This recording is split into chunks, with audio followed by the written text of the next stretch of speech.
Сәлем достар. Камераның арқасында адамдар өз басынан өткен жағдайларды дәлелдей алуда. Бірақ кейбір жағдайларда осы камераға қорқынышты әрі оғаш заттар түсіп қалып жатады. Сіздермен бірге дұрыс қадам арнасы. Бүгінгі видеода мен сіздерге камераға түсіп қалған ең оғаш жағдайларды көрсететін боламын. Ал ендеше видеомыз басталмай тұрып, арнамызға жазылып, осы видеоға лайк басып кетуді ұмытпаңыздар.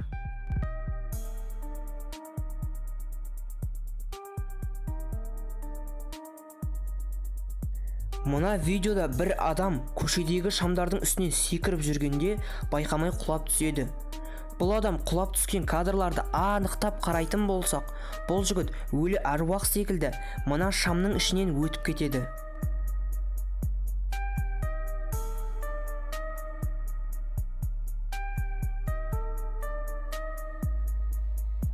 Білетіндердің айтуынша, бұл адам ешқандай жарақат алмаған екен. Ал мына видеода әйел адам суға секіріп жатқан кадрларда көрінбейтін кедергіге соғылып қалғанын көруге болады.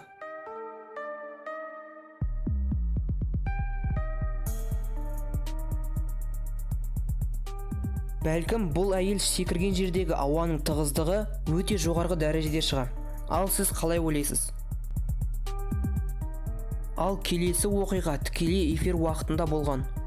Студияға келген әйел адам өз ойын айтып жатқанда, артындағы қабырғадағы қуыстан біреуді көруге болады.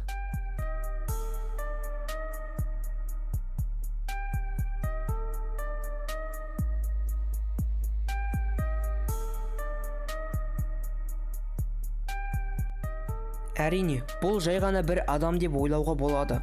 Бірақ видеоны жақындатып, түс эффекттерімен қарайтын болсақ, көзі ақ және терісінің түсі басқаша екенін аңғаруға болады. Кезекті видеодағы жағдай да студияда болған.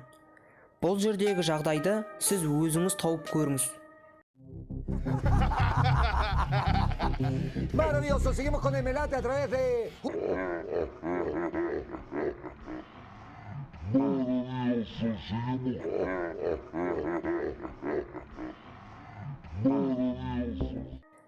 Егер видеоның жылдамдығын азайтып қарайтын болсақ, онда жүргізушінің үстеліндегі жасанды өсімдік әуелі жай ғана солға, одан соң тезірек оңға бұрылғанын байқаймыз.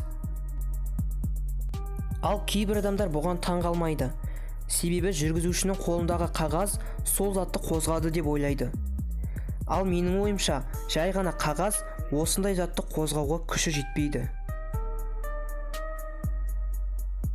Мына тележобада жүргізуші үстел үстіне қойылған сөмкені сәл ғана алыстатып қояды, бірақ сөмке өздігінен 1-2 сантиметр жылжып кетеді.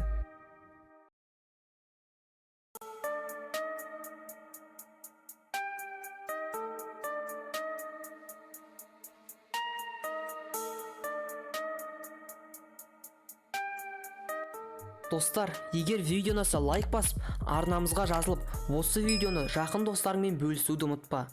Сіздермен бірге болған дұрыс қадам арнасы. Келесі видеода кездескенше.